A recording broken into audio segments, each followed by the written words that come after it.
Merci Béatrice. Bonjour à tous. Donc je vais enchaîner avec un topo qui reprend un peu les questions qu'on vient de poser. Donc j'espère que vous y trouverez certaines réponses.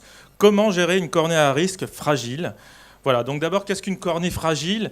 Eh bien, c'est a priori une cornée susceptible de se déformer progressivement avec le temps. Donc soit spontanément, et là on part d'une forme fruste de kératocone qui évolue vers un kératocone patent. Donc la forme fruste, je vous rappelle, c'est une forme où il n'y a pas de symptômes. Et le deuxième cas de figure, c'est au décours d'une chirurgie cornéenne, on a donc ce qu'on appelle un kératocone suspect, infraclinique, qui va éventuellement du coup évoluer vers une ectasie post-laser excimer. Donc comment faire son diagnostic précoce? Eh bien, il faut rechercher les mots-clés, c'est une anomalie focale sur la cornée et une évolutivité de cette anomalie. Grâce à la topo et tomographie cornéenne qu'on a détaillée ce matin, grâce éventuellement à la bérométrie, mais on a vu que tout le monde n'est pas équipé et tout le monde ne comprend pas bien le langage de la bérométrie. Il faut bien sûr connaître les biais de ces examens, parfois complexes. L'analyse biomécanique est encore en projet, mais devrait s'automatiser, et l'acuité est peu contributive chez ces patients à cornée multifocale. Donc, je vais revenir un petit peu sur les concepts de l'ectasie. Une cornée fragile, c'est une anomalie focale. Là, vous avez une publication relativement récente qui simule par les éléments finis une anomalie focale, comme c'est le cas dans le kératocone, et son évolution dans le temps, naturellement, en fonction de paramètres géométriques et mathématiques qui correspondent donc aux données de l'élasticité locale, à la pression intraoculaire et à l'évolution dans le temps. Donc vous voyez qu'il y a une aggravation comme on le constate en clinique, et ça c'est une simulation par un logiciel. Donc on retrouve un logiciel arrive à retrouver ce que nous on voit en pratique clinique lorsqu'on suit nos patients. Il y a une récente publication avec une nouvelle technologie qui est émergente, qui s'appelle la technologie Brillouin, la microscopie Brillouin, qui est un système optique non contact qui permet de mesurer l'élasticité point par point, in vivo, de façon non invasive. Et on a, grâce à cette technologie, de plus en plus d'indices et de faits marquants sur des cornées ex vivo de greffe appartenant à des patients kératoconiques, par exemple dans cet article, que la cornée du kératocone n'est pas anormale d'un point de vue biomécanique dans toute sa superficie. Il a des zones, là vous voyez le profil normal, peu importe ce que ça veut dire exactement, mais vous voyez le profil normal avec les points de mesure sur la cornée. Vous avez ici la zone où il n'y a pas l'ectasie, avec des mesures sensiblement similaires au cas normal, et ici quelque chose d'effondré qui correspond à l'élasticité et au chiffre Brillouin, qui est très différent de la zone d'ectasie. Donc ça veut dire que la pathologie du kératocone est une pathologie vraiment focale et qu'une partie seulement de la cornée est abîmée. Donc le mécanisme probable de l'ectasie post-laser, et c'est un cercle d'auto-aggravation. Il y a certainement, avant que la pathologie arrive, puisque vous savez par exemple les enfants n'ont pas des kératocones très précoces, ça se développe après. Sous l'influence donc de la pression intraoculaire, de l'évolution dans le temps, il y a une anomalie élastique dans l'anisotropie élastique de la cornée, que je symbolise ici en blanc. Et la pression intraoculaire, elle est constante derrière, dans l'œil. Et il va y avoir à un moment donné une décompensation. Alors ça peut être un facteur extérieur, ça peut être un frottement oculaire. Hein. Et on va arriver à un bombement de la face postérieure. Et dès qu'il y a un bombement anormal excessif de la face postérieure, la pression exercée à la face postérieure au niveau de son bombement implique une réaction en chaîne d'amincissement localisé pour relâcher justement ces tensions. Et ensuite, cet amincissement localisé induit lui aussi à ce moment-là un bombement, et ainsi de suite. On arrive dans un cycle d'auto-aggravation qui finit par se stabiliser, mais parfois qui aboutit à un hydrops, une fracture de la face postérieure de la cornée. Donc ça, c'est le cercle non vertueux de l'aggravation du kératocone.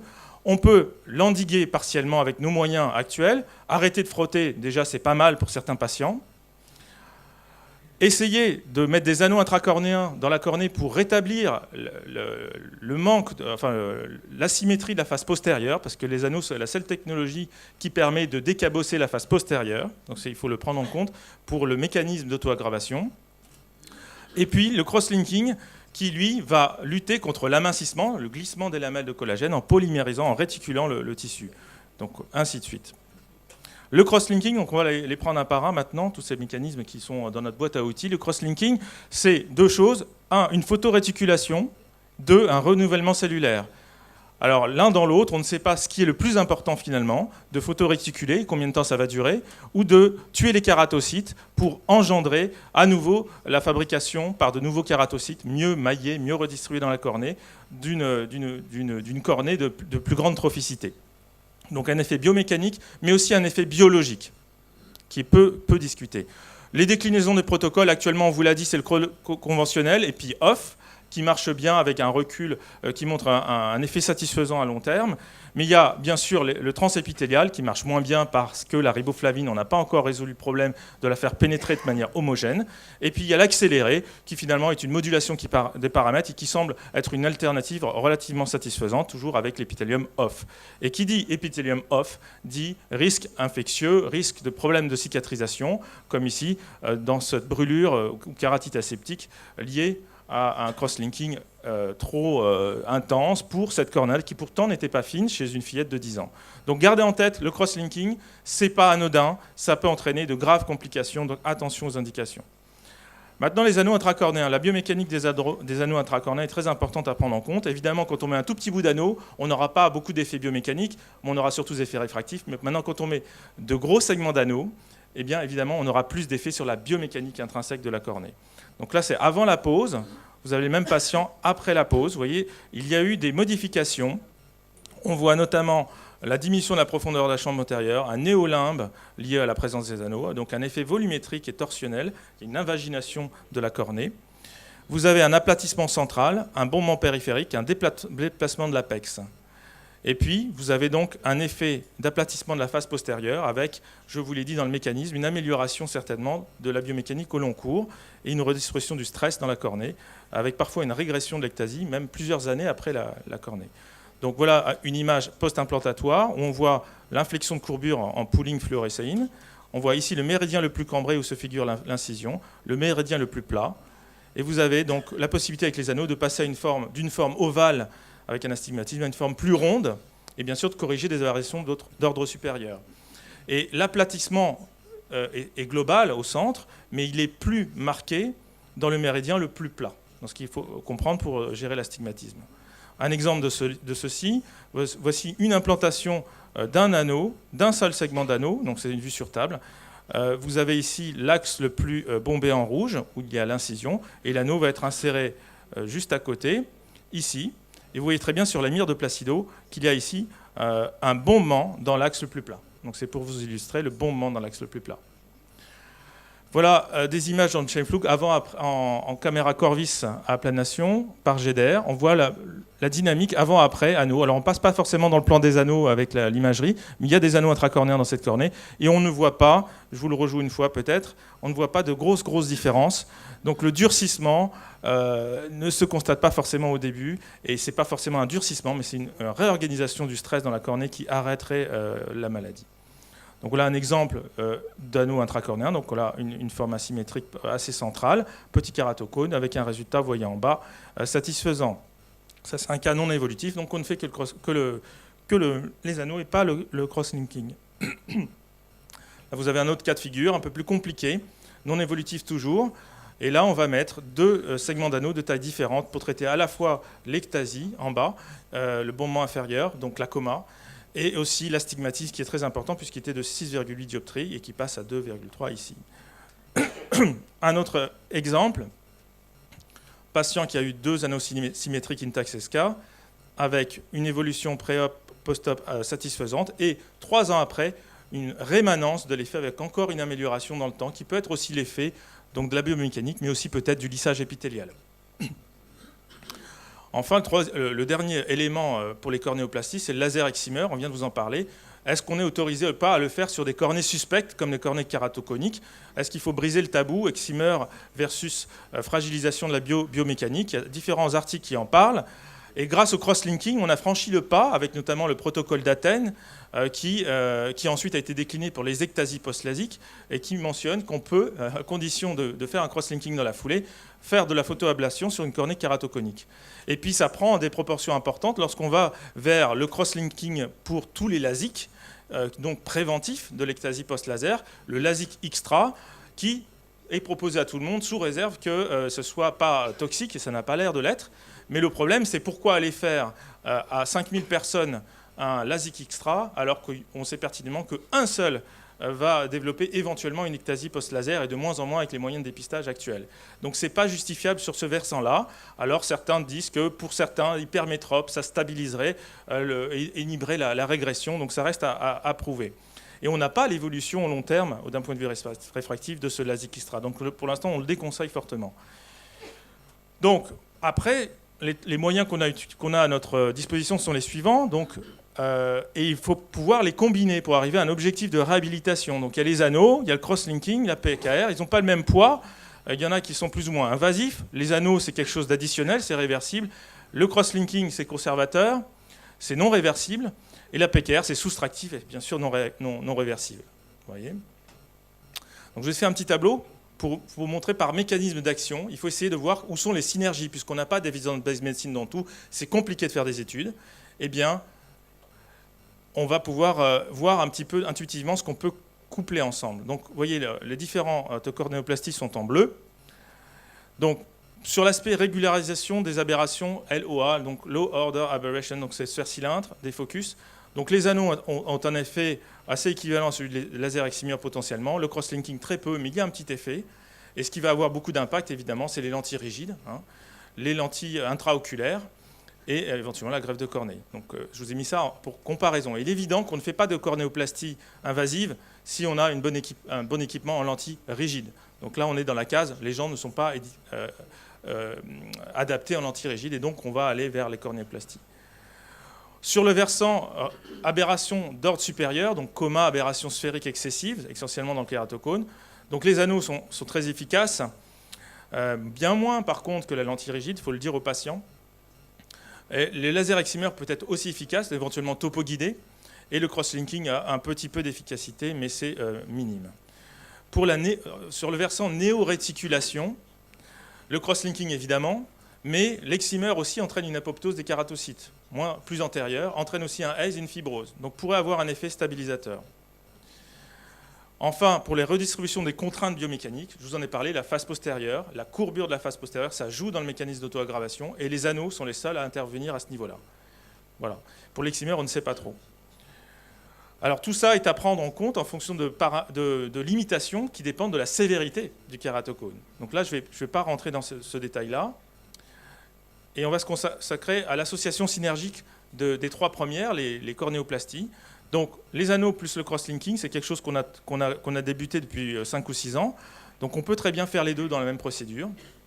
Ça n'entraîne pas beaucoup plus de complications, mais quand on fait 2 procédures, on a quand même multiplié par 2 le risque de complications potentielles. Donc vous avez ici une ligne de démarcation, peu importe. Donc voilà un cas pratique. On a un patient qui est en 2 ans très évolutif. Vous voyez, il est passé de ça à ça, il a été un peu perdu de vue. On va donc lui proposer anneau plus cross-linking dans la foulée, c'est assez logique et ça permet d'améliorer la situation. Maintenant, si ça va bien changer, là vous avez un autre cas qui est très évolutif, mais en plus qui est challenging d'un point de vue astigmatisme, d'un point de vue forme topographique pour les anneaux intracornéens. Donc là, il est plus logique de faire d'abord les anneaux et de faire derrière, éventuellement, en cas de succès, un cross-linking dans la foulée. Parce que si on fait les anneaux et qu'après, on ne s'en sort pas, eh bien, on est dans le schéma de la greffe. Et là, pourquoi faire un cross-linking pour rien, prendre des risques pour rien? Donc ça dépend un peu du cas de figure. La PKR après anneau pour kératocone, c'est une façon de raffiner un petit peu l'effet, souvent et parfois insuffisant des anneaux. C'est utilisé de manière raisonnée pour régulariser la forme de la cornée lorsque la pachymétrie le permet. Il faut plus de 450 avec épithélium. Soit en plano, en mode transépithélial, donc on fait 50 microns pour enlever l'épithélium. Donc là, on lisse un petit peu l'apex du cône. Et ensuite, on peut avoir encore 50 microns de rab, où on va diminuer donc, la courbure, les aberrations sphériques, en mode plano. On peut aussi le faire de manière topo-guidée, évidemment, lorsqu'on est équipé.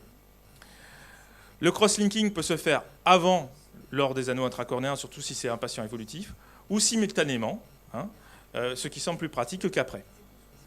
Si c'est après, idéalement, ce serait bien de ne pas avoir à enlever l'épithélium. Et là, peut-être, il faudrait s'intéresser au cross-linking transépithélial, même si l'on sait qu'il est moins efficace à l'heure actuelle.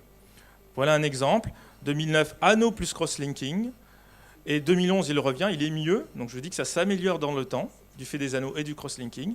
Mais ça ne lui suffit pas. Donc on lui fait un petit plano, enfin pas tout à fait, un -3 en PKR transépithélial, et le patient donc améliore considérablement sa topographie. Attention aux ACE, souvent il faut ajouter de la mitomycine. Donc pour résumer, kératocone évolutif, ectasie post-laser, on le fait en simultané. Les ectasies post-laser évoluent toujours beaucoup plus vite, donc on le fait en simultané toujours. Bon résultat, simple surveillance. Résultat moyen, on peut discuter en fonction de la situation, lentille ou PKR complémentaire. Résultat très médiocre, on peut changer les anneaux ou alors passer à la greffe. Kératocone non évolutif ou challenging, on met d'abord les anneaux et ensuite on attend un petit peu pour voir ce que ça donne. Bon résultat, eh ben on discute le cross-linking, notamment si c'est un cas qui peut évoluer en une ectasie post-lasique. Résultat moyen, là on va discuter le complément laser, éventuellement avec ou non le cross-linking cette fois-ci. Si c'est simultané, à ce moment-là, ça sera epi-off. Si c'est décalé, ça sera plutôt séquentiel du coup et epi-on. Et toujours l'alternative de la lentille qu'il faut proposer. Mauvais résultat, toujours la possibilité de la greffe. En pratique, tout ça se fait après un bilan complet. On ne va pas détailler, mais on recueille pour chaque patient au cas par cas l'histoire de la maladie, l'âge, la profession, l'évolution, la tolérance en lentilles, c'est capital, le frottement oculaire, les maladies associées. La réfraction, bien sûr, très importante, notamment la différence entre les deux yeux, l'acuité visuelle binoculaire. Est-ce qu'on va mettre ou pas, infliger ou pas à un patient des lentilles rigides alors qu'il voit 10/10 d'un œil? C'est à discuter. Et puis, bien sûr, la sévérité, les paramètres biométriques et topographiques. En pratique, il y a différentes options. Le kératocone suspect, c'est celui que vous avez en consultation de chirurgie réfractive. On peut lui dire, bon, écoutez, c'est suspect, on refait les mesures, on recontrôle, c'est peut-être le film lacrymal, on voit, on enlève votre lentille suffisamment longtemps, et puis dans 6 mois, vous refait un bilan, et éventuellement, on vous propose une PKR. PKR, plus ou moins mitomycine.